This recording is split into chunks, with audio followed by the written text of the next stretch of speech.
창세기 15장 9절로 11절 말씀 우리 함께 합독합니다. 시작. 여호와께서 그에게 이르시되 나를 위하여 3년 된 암소와 3년 된 암염소와 3년 된 수량과 산비둘기와 집비둘기 새끼를 가져올지니라. 아브라함이 그 모든 것을 가져다가 그 중간을 쪼개고 그 쪼갠 것을 마주대하여 놓고 그 새는 쪼개지 아니하였으며 솔개가 그 사체 위에 내일 때에는 아브라함이 쫓았더라. 아멘. 아멘. 제 목소리 들리시죠? 네. 이것도 나름 뭐. 네. 이 밑에는 오죽하겠어요, 그죠? 저 어제 막 인사 다니고 했는데 잘 이렇게 잘 마무리될 수 있도록 기도해 주셨으면 좋겠습니다. 사실 밑에 이렇게 공구리가 없을 줄 알고 시작했는데 밑에가 다 세면이 있어갖고 포크레인이 들어오면 2-3시간이면 끝내는데 들어올 데가 없답니다. 그래서 뿌레까라, 딴 용어를 잘 모르겠습니다. 뿌레까로 막 다 까야 돼서 그래서 한 내일 정도, 내일 모레 길면 거기까지는 이렇게 해야 된대요. 사람이 막 지고 이고 날라야 되니까 기도해 주셔서 이거 그렇답니다. 오늘 우리가 본 이 말씀은 우리가 좀 중요하게 알아야 되는 것이 이스라엘과 하나님의 관계는, 하나님 나라는 두 기둥 위에 서 있습니다. 그 중에 한 기둥이 뭐냐면 아브라함의 언약, 또 한 기둥은 시내산 언약이에요. 근데 지금은 이제 시내산 언약이 시작되기 전에 하나님께서 창세기 15장에서 아브라함과 언약을 맺으십니다. 이 시내산 언약과 차이가 있는데 아브라함과 맺은 언약은 이 쪼개진 동물 사이를 횃불이신 하나님께서 홀로 지나시고 혼자 체결하세요. 그러니까 아브라함이 아내를 팔아먹든 아브라함이 약속을 지키지 않든 그 아브라함이 첫 번째 약속이죠. 가나안 땅에만 있고 아브라함의 어떤 죄와 상관없이 하나님이 일방적으로 이루어 주시는 약속이에요. 그래서 하나님이 너의 후손을 통해 하늘의 별과 같이 땅의 모래알 같이 많아지게 해줄 거야. 이것이 아브라함의 약속, 아브라함의 언약입니다. 그러니까 하나님께서는 아브라함의 언약을 체결하셨고 그 다음에 이제 이후 출애굽하고 난 뒤엔 이스라엘과 시내산에서 시내산 언약을 맺어요. 이 시내산 언약은 아브라함의 언약과 다릅니다. 시내산 언약은 혼인서약이라고 표현을 많이 하는데 하나님과 이스라엘이 결혼을 하는 그런 이미지예요. 그래서 결혼은 남편의 역할, 아내의 역할이 있죠. 그래서 시내산 언약 전에는 우상 숭배하지 말아라 이 말씀이 나오지 않습니다. 그리고 그것에 대한 말씀도 저 위치에요. 그런데 시내산 언약 이후로는 우상 숭배가 제일 처음에 나옵니다. 이 영적 간음이기 때문입니다. 왜냐하면 언약을 맺었거든요. 이제 너와 나는, 너에게 신은 나뿐이야, 너의 유일한 신은 여호와 하나님뿐이지 라는 언약을 맺은 겁니다. 그래서 시내산 언약은 상호 합의를 하는 거예요. 이스라엘이 죄를 지으면 하나님이 그 죄에 대한 값을 지불하게 하시고 깨닫게 하시고 혼도 내시고 그리고 심판이 임합니다. 좀 차이를 아시겠죠? 그런데 중요한 것은 아브라함의 언약을 오늘 체결할 때의 이야기예요. 여기서 좀 하나 더 말씀드리고 싶은 것은 인류 역사에 있어서 진짜 중요했던 철학이 뭐냐면 법치입니다. 법치. 사람은 계속해서 사람이 사람 위에 군림해서 사람을 다스렸어요. 그래서 완전하신 하나님이 아닌 사람이 사람을 다스리면 감정적이겠죠. 그리고 내 자녀와 너의 자녀에 대한 처우가 다르겠죠. 그래서 인간이 아무리 지혜로운 현자이고 백성을 생각하는 군주라 할지라도 인간의 지혜는 한계가 있었어요. 그래서 그것으로 인해서 계속해서 갈등이 있었던 겁니다. 그러다 나온 것이 뭐냐면 이제는 사람이 다스리는 나라가 아니라 법치, 법 아래 왕도 있어서 왕 또한 법 아래, 모든 백성도 법 아래서 그 기준을 가지고 이 세상을 다스리자라는 결정을 한 겁니다. 이건 어마어마한 인류의 패러다임을 바꾸는 가치예요. 근데 그 가치가 우리의 삶을 지금 이만큼 발전시키는데 큰 역사를 합니다. 그 중에 하나가 이제 종교 개혁이었고 말씀 속에 법치로 오늘 우리 온 인류를 다스리자라는 가치관들이 시작되었죠. 근데 너무 중요한 것은 우리 하나님께서 이와 같이 하셨다는 거예요. 하나님은 하나님이시잖아요. 그분이 지으신 거고 그분이 존재케 한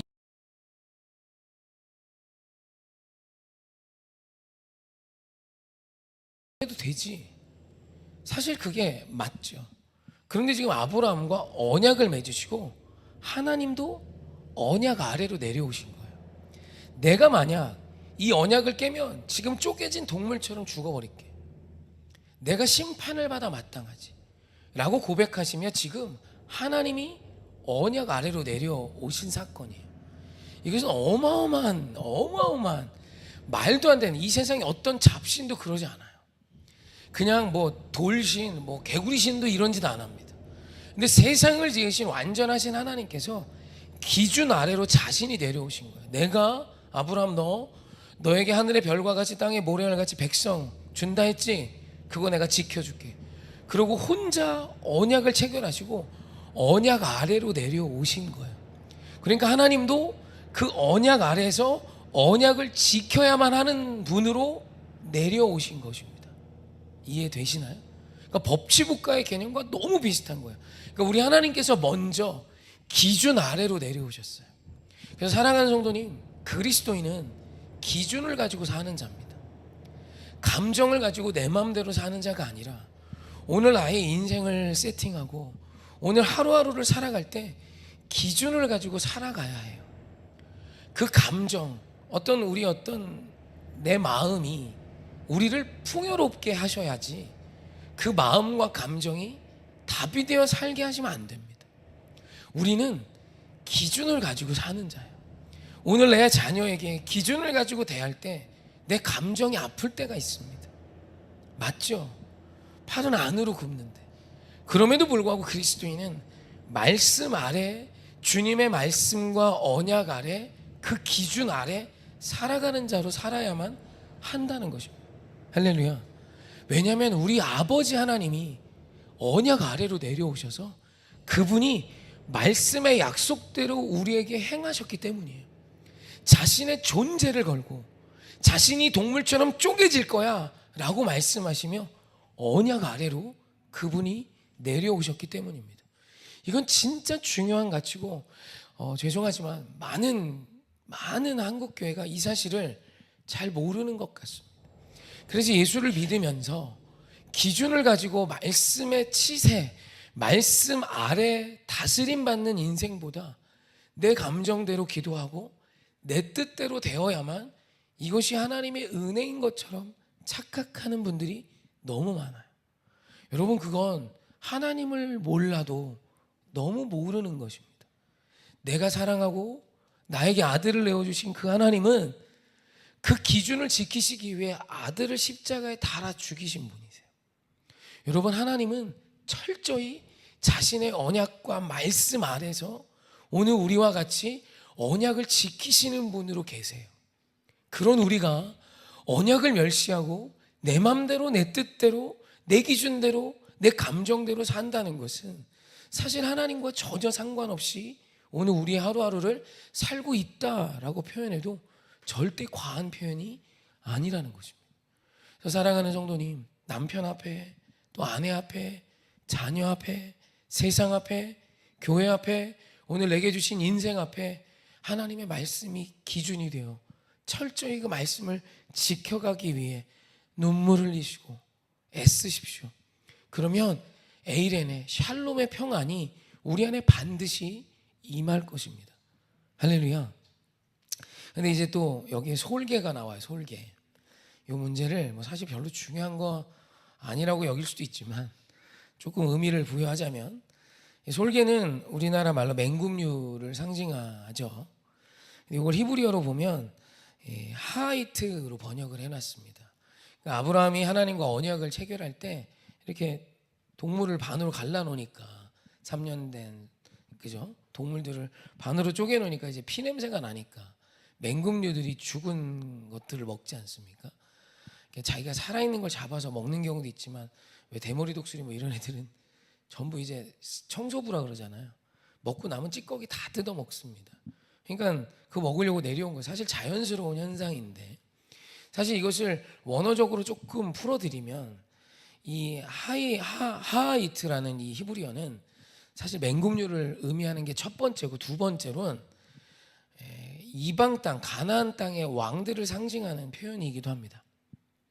그러니까 로마의 황제도 자신이 이제 전쟁터에 나가면 황금으로 된 독수리를 들고 나갔어요. 그러면 황제가 저기 있음을 알 수 있었던 거죠. 그걸 밝힌 이유는 지금 이 전쟁터에 신과 같은 우리의 황제가 와 있다라는 것이 군인들의 사기를 높여주기 때문입니다. 그래서 이 하하이트라는 단어엔 이 왕들의 어떤 방해와 하나님과 주의 백성과의 언약을 방해하려는 세력들이 있음을 의미해요. 그러니까 오늘 우리에게도 솔개와 같은 일들이 일어납니다. 하나님과의 언약을 지키려 할 때 오늘 세상의 소리들, 어제도 이야기했지만 말 같지도 않은 세상의 소리들이 오늘 우리를 어렵게 합니다. 정말로요. 요즘 초등학생이 오마카세집에서 인증샷 찍어서 SNS에 올린답니다. 초등학생이 오마카세를 안 돼요. 내가 이렇게 비싼 집에서 밥을 먹었지. 젊은 여자 청년이 아니라 젊은 초등학생 여자아이가 그걸 안답니다. 그만큼 이 세상이 정말 말도 안 되는 가치와 기준으로 오늘 우리를 무너뜨리려 해요. 그럼 그때 아브라함이 했던 것은 그 솔개를 쫓아내는 일입니다. 여러분, 이거 우리가 해야 해요. 맞서셔야 한다는 겁니다. 모르겠어요. 이제 비둘기 한 마리가 내 머리에서 막 푸덕거려도 그러 보신 적 있나요? 장난 아니게 무섭습니다. 저 아이들이 시와 방조제, 시와 티라이트 휴게소 가서 갈매기들이 있으니까 이렇게 과자 주면 애들이 공중에서 낚아채 가잖아요. 하나 사달라 그러더라고요. 그래서 사줬습니다. 매운맛으로. 제가 좀 장난기 심해요. 매운맛 새우깡을 사다 줘. 근데 얘네 다 먹더라고요. 저 한 두세 개 먹고 매워서 안 먹을 줄 알았는데. 이제 애들이 하나 둘 하니까 모이죠. 갈매기가 장난이 아닙니다. 나중에 머리 위로 20마리, 30마리씩 날라오니까 둘째하고 막내가 나중에 소리를 지르다가 무서우니까 과자를 집어 던지고 도망 왔어요. 거기서 킥보드도 타고 있어서 킥보드도 집어 던지고 그냥 도망 왔습니다. 사실 걔네들 맹금류도 아니고 새 몇 마리 날아다니는 건데, 여러분, 맹금류가 밑에 있는 사냥감을 공격하려고 내려올 때 그 발톱과 그 이빨이 얼마나 무섭겠습니까? 그죠? 근데 아브라함이 솔개를 쫓았다라는 이 표현은 그냥 간단한 맞대기로 이렇게 한두 번 휘둘러서 될 게 아닙니다. 치열하게 싸운 걸 거예요. 이 언약을 지키기 위해. 그러니까 우리 하나님이 오늘 우리에게 원하시는 태도에 대한 말씀 정도로 보시면 맞습니다. 아브라함이 이 솔개를 제대로 쫓지 못해서 결국 졸게 되고 언약을 지키지 못해서 400년 동안 이스라엘이 고난당한 게 아니라, 그렇게 해석하는 분들도 계세요. 그건 내일이나 내일 모레 보시죠. 그게 아니라 오늘 우리에게 요구하시는 태도예요. 오늘 우리 하나님도 언약 아래서 언약을 지키시는 아버지 하나님으로 우리 곁에 계신다면 우리도 하나님의 언약을 지키기 위해 세상의 수많은 방해들, 세상의 소리들, 세상의 쓸데없는 말들 속에 사랑하는 성도님, 말씀이 답이 되어 살아가는 것을 자부심을 가지고 사십시오. 요즘은 돈이 전부인 세상 같습니다.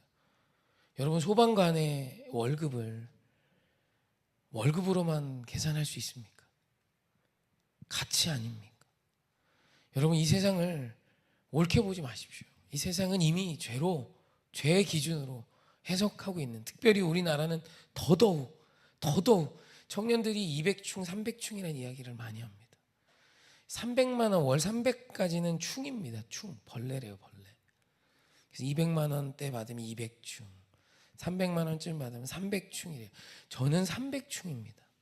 너무 속상합니다. 여러분, 그런 거 의미 두면 안 됩니다.